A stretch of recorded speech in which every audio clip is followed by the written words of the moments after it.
Hello dear student, आप सभी के चैनल में आपका स्वागत है। आज हम पढ़ने वाले हैं बाल विकास और शिक्षा शास्त्र के अंतर्गत सतत और समग्र मूल्यांकन यूनिट 5 का टॉपिक है ये। इससे पहले के टॉपिक अपने कंप्लीट हो चुके हैं। राष्ट्रीय पाठ्यचर्या की रूपरेखा, शिक्षण अधिगम प्रक्रिया और मापन और मूल्यांकन। अगर आपने वो वीडियो नहीं देखे हैं तो आप प्लेलिस्ट में जाकर देख सकते हैं। बाल विकास और शिक्षा शास्त्र के नाम से प्लेलिस्ट बनी हुई है, वहां आपको सारे वीडियो मिल जाएंगे।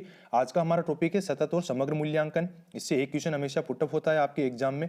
सतत और समग्र मूल्यांकन को क्या कहते हैं इंग्लिश में? सीसीई, जिसकी फुल फॉर्म क्या होती है? Continues and comprehensive evolution.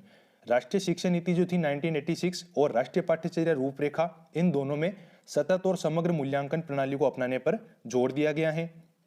राष्ट्रीय शिक्षा नीति 1986 की समीक्षा करने वाली समिति की रिपोर्ट में भारत सरकार द्वारा 1991 में एक प्रकाशित सिफारिश हुई थी। इसमें सतत व्यापक आंतरिक मूल्यांकन के मापदंड तय किए गए हैं। सतत और व्यापक मूल्यांकन का आशय क्या होता है कि विद्यार्थियों के विद्यालय आधारित मूल्यांकन की वह प्रणाली जिसमें विद्यार्थियों के विकास के सभी पहलुओं की ओर ध्यान दिया जाता है, वो क्या कहलाता है? सतत और व्यापक मूल्यांकन कहलाता है। सबसे पहले सतत और समग्र मूल्यांकन प्रणाली का प्रतिपादन किसने किया था? आप याद रखिएगा, सतत और समग्र मूल्यांकन प्रणाली का प्रतिपादन 1967 में शिक्षा शास्त्री स्क्रीवेन द्वारा किया गया था। याद रखना, इंपॉर्टेंट फैक्ट है कि सतत और समग्र मूल्यांकन प्रणाली का प्रतिपादन 1967 में शिक्षा शास्त्री स्क्रीवेन द्वारा किया गया था। सीबीएसई जो है, इसने सत्र 2006-07 में कक्षा 1 से 8 तक के लिए सतत और समग्र मूल्यांकन प्रणाली लागू की थी। याद रखिएगा, सीबीएसई द्वारा सत्र 2006-07 में कक्षा पहली से लेकर 8वीं तक के लिए सतत और समग्र मूल्यांकन प्रणाली लागू की थी। ये आपका क्वेश्चन आया था 2015 में कि सीबीएसई ने किस सत्र से कक्षा 10 में सतत और समग्र मूल्यांकन प्रणाली को लागू किया। तो इसको ध्यान से पढ़िएगा, आप पूरा वीडियो जरूर देखिएगा।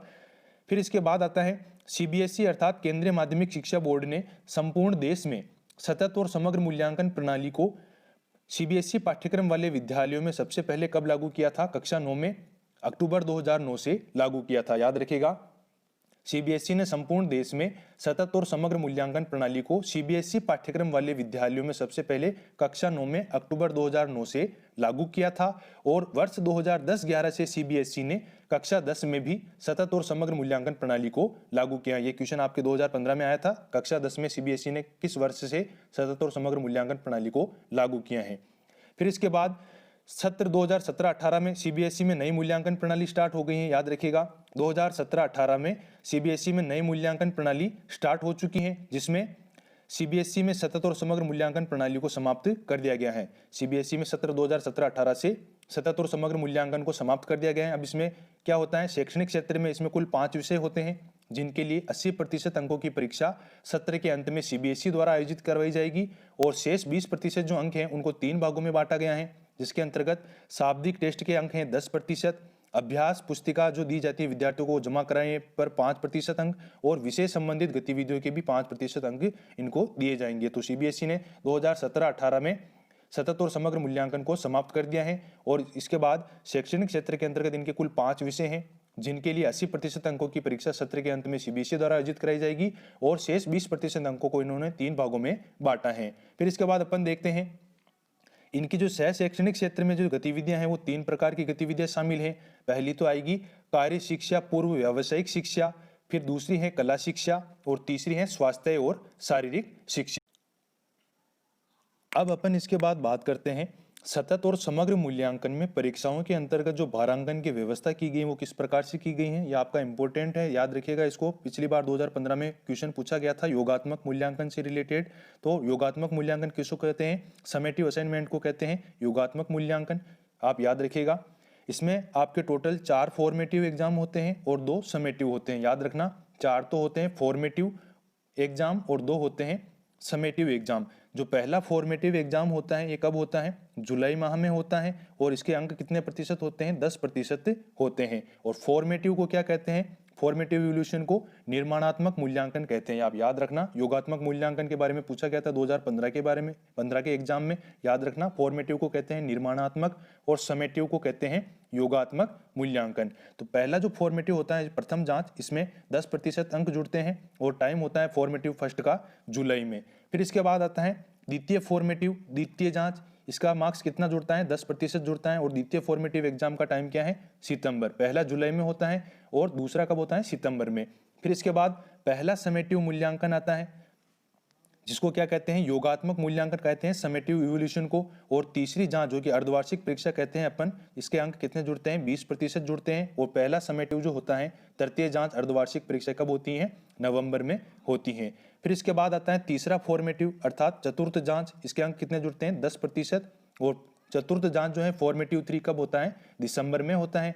फिर आता है फॉर्मेटिव 4 पंचम जांच जो होती है, ये इसका अंक जुड़ते हैं 10%। और ये एग्जाम कब होता है, फरवरी माह में होता है। और अंत में आता है समेटिव सेकंड अर्थात षष्टम जांच जो कि वार्षिक परीक्षा कहलाती है, इसके अंक कितने जुड़ते हैं, 40% जुड़ते हैं। और समेटिव 2 कब होता है, मार्च में होता है। इस प्रकार आपके कुल कितने फॉर्मेटिव हो गए, 4 तो फॉर्मेटिव होते हैं, 2 समेटिव होते हैं।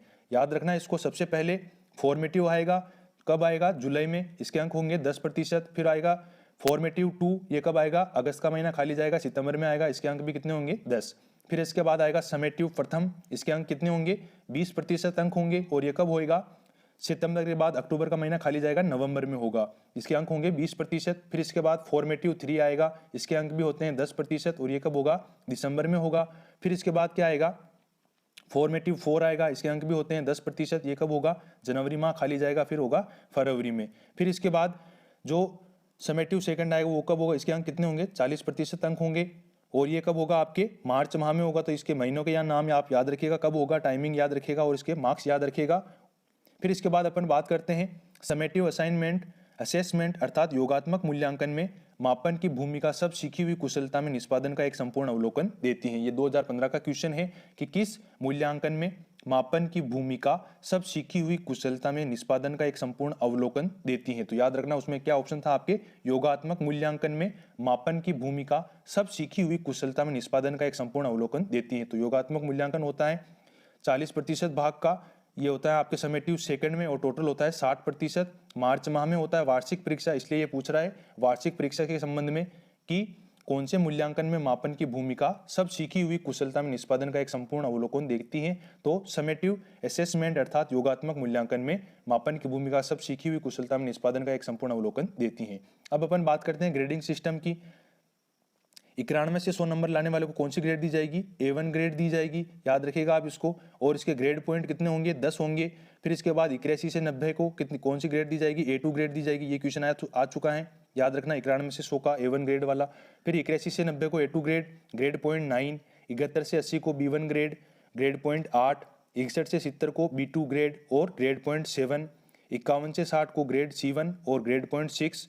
41 से 50 को C2 तक ग्रेड दी जाएगी और ग्रेड पॉइंट दिए जाएंगे 5। और 33 से 40 वाले को D ग्रेड दी जाएगी और ग्रेड पॉइंट दिए जाएंगे 4। और 21 से 32 वाले को ग्रेड दी जाएगी E1 और 20 से कम वाले को दी जाएगी E2। फिर इसके बाद अपन बात करते हैं मोस्ट इंडिकेटर को A+ ग्रेड दी जाएगी और ग्रेडिंग पॉइंट होंगे 5। मेनी इंडिकेटर को A ग्रेड दी जाएगी, ग्रेड पॉइंट होंगे 4। B+ को सम इंडिकेटर ग्रेड दी जाएगी और ग्रेड पॉइंट होंगे 3। बी वाले को फ्यू इंडिकेटर और ग्रेड पॉइंट कितने होंगे 2। और सी को वेरी फ्यू इंडिकेटर और ग्रेड पॉइंट होंगे 1। फिर इसके बाद आता है A+ को मोस्ट इंडिकेटर ग्रेड पॉइंट 3, ए को मेनी इंडिकेटर ग्रेड पॉइंट 2 और बी को सम इंडिकेटर ग्रेड पॉइंट 1। इसके बाद आता है SIQE।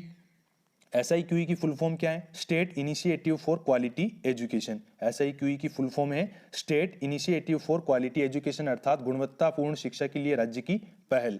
ये क्या होती है, राजस्थान में संचालित माध्यमिक और उच्च माध्यमिक विद्यालयों में कक्षा 1 से 5 तक के जो विद्यार्थी हैं उनका शैक्षणिक स्तर बढ़ाने के लिए राजस्थान शिक्षा विभाग द्वारा SIERT के सहयोग से SIQE का संचालन किया गया है। और ये क्वेश्चन ये पॉइंट आप याद रखना कि 2010-11 में राजस्थान के अलवर और जयपुर जिलों के 60 स्कूलों में सतत और समग्र मूल्यांकन प्रक्रिया शुरू की गई थी। याद रखना 2010-11 में राजस्थान के अलवर और जयपुर जिलों के 60 स्कूलों में सतत और समग्र मूल्यांकन शुरू किया गया था। और 2016-17 से सतत और समग्र मूल्यांकन को SIQE के रूप में लागू कर दिया गया है। याद रखिएगा, इंपॉर्टेंट फैक्ट है कि सतत और समग्र मूल्यांकन को SIQE के रूप में लागू कब कर दिया गया है, 2016-17 से सतत और समग्र मूल्यांकन को SIQE के रूप में लागू कर दिया गया है। और SIQE के तहत कितने प्रकार की गतिविधियां संचालित की जा रही हैं, तो सबसे पहले आती है CCP। 3 प्रकार की गतिविधियां हैं SIQE के तहत। सबसे पहले आती है CCP जिसकी फुल फॉर्म क्या होती है, चाइल्ड सेंटर प्रोग्राम, बाल केंद्रित कार्यक्रम। फिर आता है CCC CCE अर्थात अभी अपन ने पढ़ा था सतत और समग्र मूल्यांकन, कंटिन्यूज एंड कॉम्प्रिहेंसिव इवोल्यूशन। फिर इसके बाद आएगा ABL। ABL का मतलब होता है एक्टिविटी बेस्ड लर्निंग। फिर इसके बाद अपन पढ़ेंगे उपलब्धि परीक्षण। ये आपका टॉपिक कंप्लीट हो चुका है, सतत और समग्र मूल्यांकन। अगर आपको वीडियो पसंद आया तो लाइक जरूर कीजिएगा, और अगर चैनल पर नए हैं, सब्सक्राइब नहीं किया तो सब्सक्राइब जरूर कीजिएगा। पढ़ते रहिए आपके अपने चैनल के साथ। मिलते हैं अगले वीडियो में। जय हिंद, जय भारत।